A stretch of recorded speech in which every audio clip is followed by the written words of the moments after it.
Menga qilingan tuhmatlarni bitta isbotini chiqaraman. Bundan oldin ham bu narsalar uydirmalar bo'lgan. Ana bu tuhmatligini isbotini ham keyin aytib berib o'taman. Ana buni qilishimdan sabab bizani O'zbekistonda tuhmat bilan halol odamni bulg'ash, uni hayotini sindirish, yakson qilish, yanchib tashlash yaxshi yo'lga qo'yilgan. Uni ustidan katta daromad qilinadi. U daromadga ham davlat tomonidan kattagina jarimalar solinadi.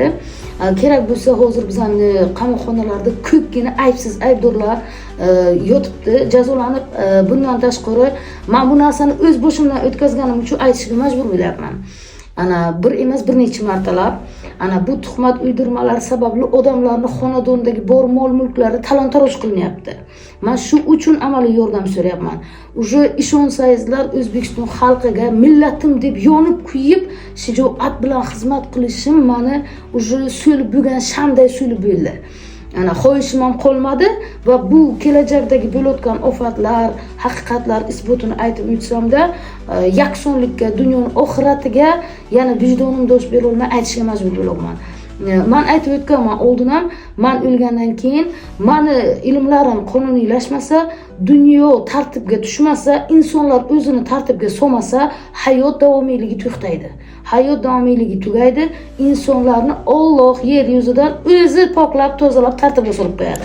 Davlat yotoqxonasi uyim hujjatlashtirilgan bo'lsa-da, buni IJS rahbari Ishonqulov Jamshid qo'l qo'yib o'zi tan olgan bo'lsa ham, o'z xarajatlarimni, meni xarajatlarimni rahmatli hokim aytuvdi, uyingni xarajatlarini biz bera olmaymiz. Uyingni sotgin, xarajatlaringni birovdan olgin va olgan xarajatlaring evaziga boshqa joydan joy bersak, muhitingni toza muhitga o'zgartirsang, o'sha remontlaringni xarajatini qilasan deb menga o'zlari fitna uyushtirib, o'zlari odam jo'natib departamentdan qonuniylashtirgan bunaqa fitnachi, ig'vogar, nayrangboz tuhmatchilarni, yollanma tuhmatchilarni yosh joniga endi tirikchilik uchun og'zi yopishgan, qapishgan, yerga och qolgan qizlarimiz borib tuhmat nayrang uyushtiryapti. Bu paytda bu yoqda biza IJS korxonasiga borib ariza qilganman.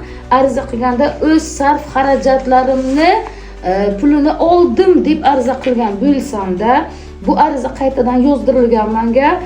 Uyimni almashtirib berishingizni so'rayman deb, undan keyin Daryo Uzga chiqarilgan davlat yotoqxonasini pullab o'z manfaati uchun o'zlashtirmoqchi bo'lgan faloncha bismadoncha deb yana Daryo Uzga chiqarib tashlashgan. 19-yil o'ta xavfli retsidivist qilib mashinachida